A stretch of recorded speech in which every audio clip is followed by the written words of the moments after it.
नमस्कार मित्रांनो, लग्नानंतर होईलच प्रेम या मालिकेच्या 13 जुलैच्या भागात आपण पाहणार आहोत. काव्या मानिनीला सांगत असते, काकू खूप चांगला आहे तुमचा मुलगा. अगदी कुठलीही मुलगी सहज प्रेमात पडावी असा, पण मी नाही प्रेमात पडली आहे त्यांच्या अजून. मानिनी विचारते मग हे सगळं, तर काव्या म्हणते हो मान्य आहे मला, मी हे सगळे एफर्ट्स का घेते. काकू गेला 1 महिना खूप त्रास झाला त्यांना माझ्यामुळे. माझं वागणं, माझं बोलणं, माझी चिडचिड, खूप मनस्ताप झाला आहे त्यांना या सगळ्या गोष्टींचा. उशिरा का होईना पण कळलं आहे मला आता.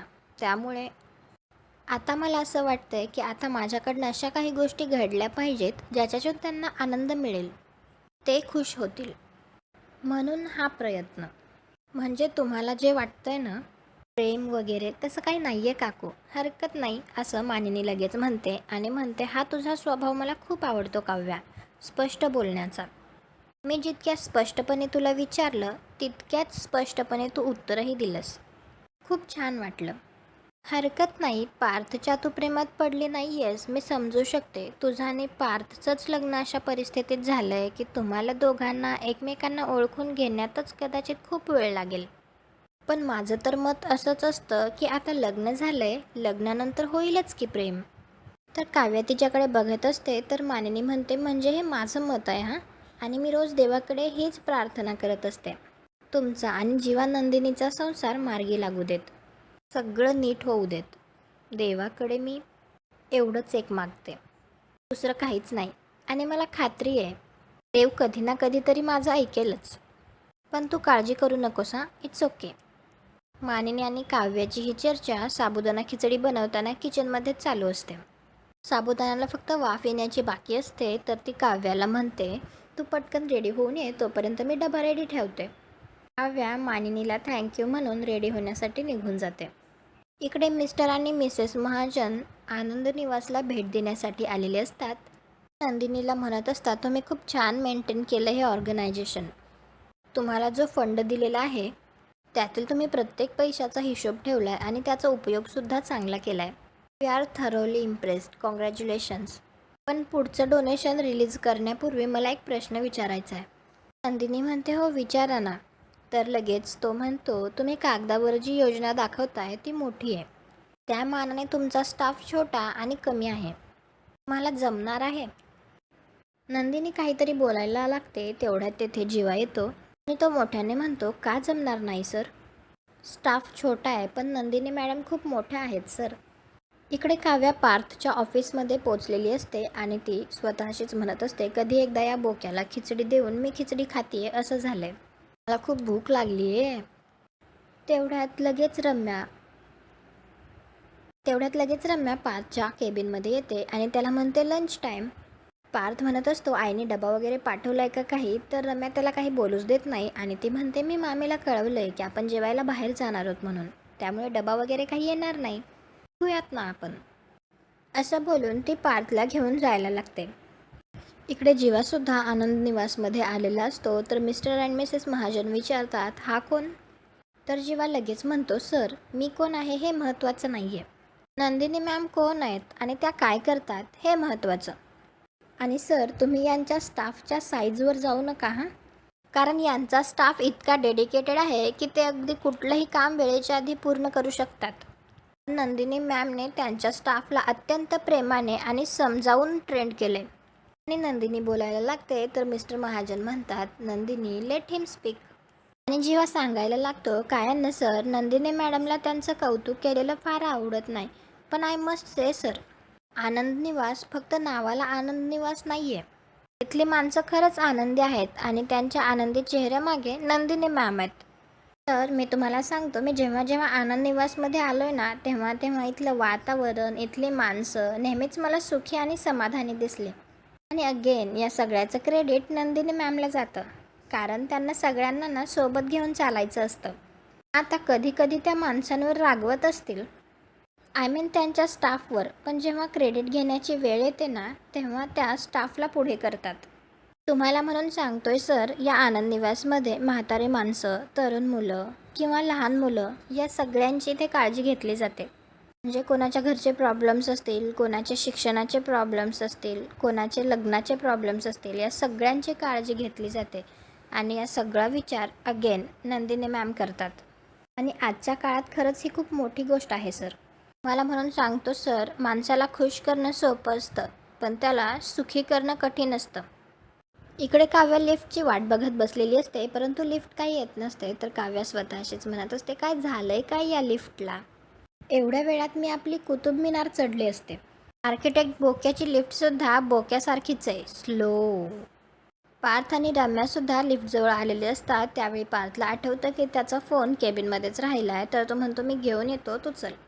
रम्या पुढे होते. इकडे काव्या स्वतःशीच म्हणत असते, जाऊ दे, मी जिना चढून वर जाते. या आर्किटेक्ट बोक्याला खुश करायला किती एफर्ट्स घ्यावे लागतात मला, पण त्यांना दिसणार नाही हे. दुसरीकडे आनंद निवासमध्ये मिस्टर महाजन म्हणत असतात, अहो दिसतंय ना, तुम्ही जे सांगताय ते आम्हाला अगदी स्पष्टपणे दिसतंय. मिसेस नंदिनी, तुमचं हे अख्खं आनंद निवास बघून आम्हालाही तशीच फिलिंग आली जसं हे बोलत होते, आणि ही जेन्युअन आहे. यावर आता यांच्या बोलण्याने शिक्कामोर्तब झालं. मिसेस महाजनसुद्धा म्हणतात, हो ना, इतकं भरभरून इतकं प्रेमाने सांगत होते आनंद निवासबद्दल, ॲज इफ आनंद निवासशी ते इमोशनल अटॅच्ड आहेत. जीवा म्हणतो, आहे ना, तसंच काहीसं आहे. तर ते विचारतात, तसंच काहीसं म्हणजे? तर नंदिनी लगेच म्हणते, नाही नाही, काही नाही सर. तुम्हाला आणखी काही बघायचं आहे का? म्हणजे डिटेलमध्ये काही गोष्टी बघायच्या असतील तर? तर मिस्टर महाजन म्हणतो, नाही, त्याची काही गरज नाही. खरेपणा तुमच्या वागण्यात आणि बोलण्यात दिसतो. काळजी करू नका, इथून जाण्याआधी आधीपेक्षा जास्त रकमेचा चेक आम्ही तुम्हाला डोनेशन म्हणून देऊनच जाऊ.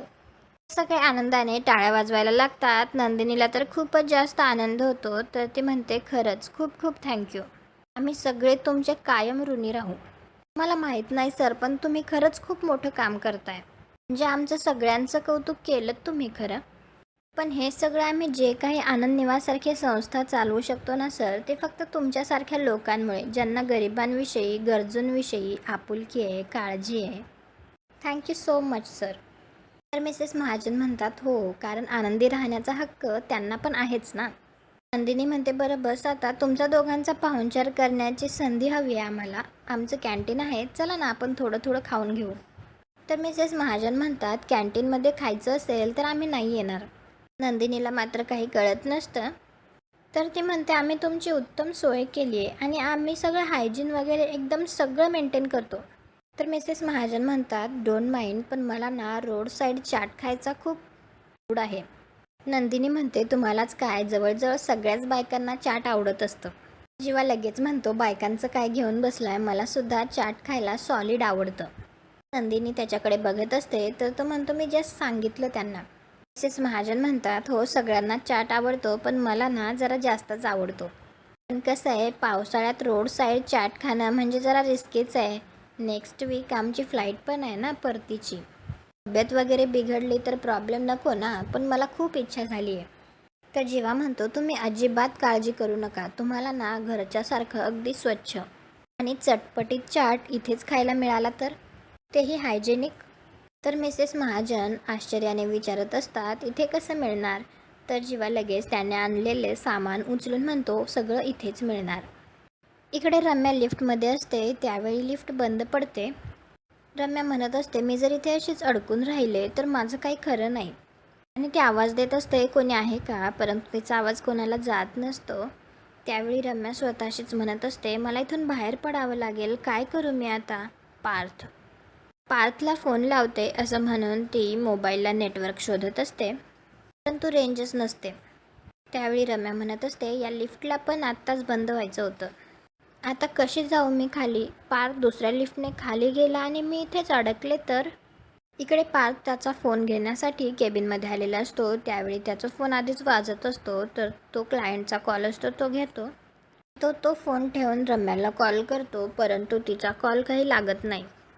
तेवढ्यात केबिनचा दरवाजा वाजतो. त्यावेळी पार्थला वाटतं की रम्या असेल, तर तो म्हणतो, ये रम्या. पण काव्या आतमध्ये येते. काव्या पायऱ्या चढून आल्यामुळे तिला थोडासा घाम येत असतो. पार्थची नजर तर काव्यावरून हटतच नसते. पार्थ विचारतो, तुम्ही इथे?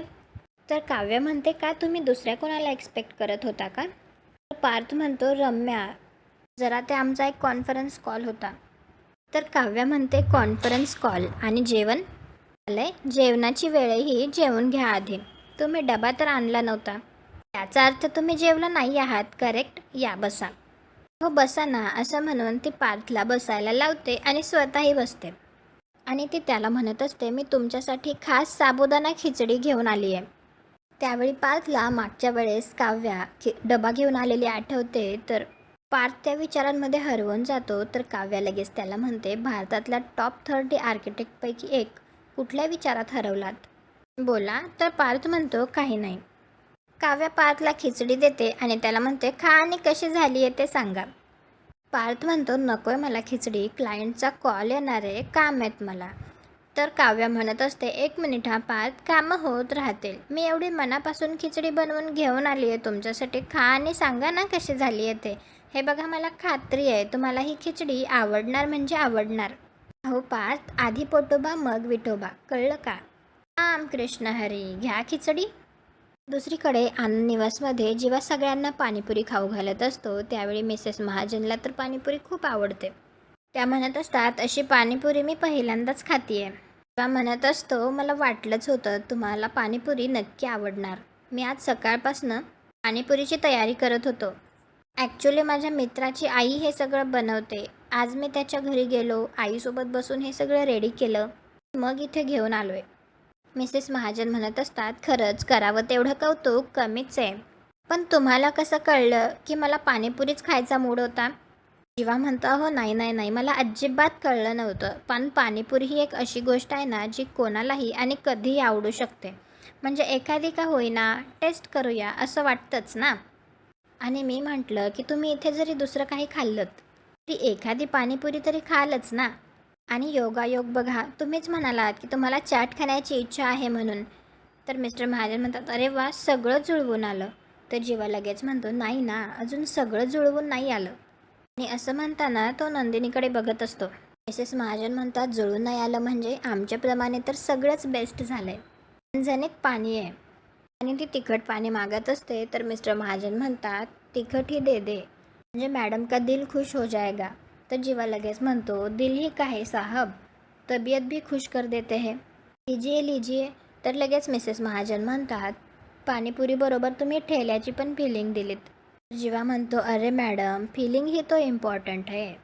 क्या है ना, अब तक हम हर्ट कर रहे थे, अब नहीं करना चाहते. मिस्टर महाजन विचारतात, म्हणजे काय करायचं आहे तुम्हाला? तर जीवा म्हणतो, कुछ नहीं साहब जी, हम तो बस मिठास डालना चाहते हैं. ले लो पूरी ले लो, पानी ले लो, सब अपना ही है, ले लो. तर नंदिनी जीवाजवळ येऊन विचारते, हे सगळं काय आहे जीवा? जीवा म्हणतो, अगं तूच तर म्हणालीस एखाद्याला सुखी ठेवता आलं पाहिजे, आणि तुला सुखी ठेवायचा मंत्र मिळालाय मला. तुझी माणसं खुश तर तू सुखी. आणि म्हणूनच यावेळी मी आधी तुझा नाही, तुझ्या माणसांचा विचार केला. अशी मी त्यांना पाणीपुरी देत असताना तुझ्या चेहऱ्यावर जे गोड स्माईल आलं होतं ते पाहिलं मी, आणि मला तेच तर हवं होतं. आणि ते सगळे मस्त पाणीपुरी खात एन्जॉय करत असतात. आजचा भाग इथेच संपतो. 14 जुलैच्या भागात आपल्याला पाहायला मिळणार आहे, इकडे ऑफिसमध्ये काव्या पार्थला खिचडी देत असते आणि म्हणत असते, खा आणि सांगा कशी झाली आहे ते. तर पार्थ लगेच एक काकाला ती खिचडी देतो आणि म्हणतो, आज तुमचा उपवास आहे ना, तुम्ही घ्या आणि खा, आता मला खिचडी आवडत नाही. इकडे जीवा नंदिनीला पाणीपुरी देत असतो आणि म्हणत असतो, ही तुझी फेवरेट पाणीपुरी फक्त तुझ्यासाठी. तर नंदिनी म्हणते, कधी कधी आवडणाऱ्या गोष्टीसुद्धा हसत हसत सोडाव्या. सोडले मी पाणीपुरी. तुम्हाला हा भाग कसा वाटला ते कमेंट करून नक्की सांगा. व्हिडिओला लाईक करा, आपल्या मराठी मालिका चॅनलला सबस्क्राईब करा. भेटू उद्याच्या भागात.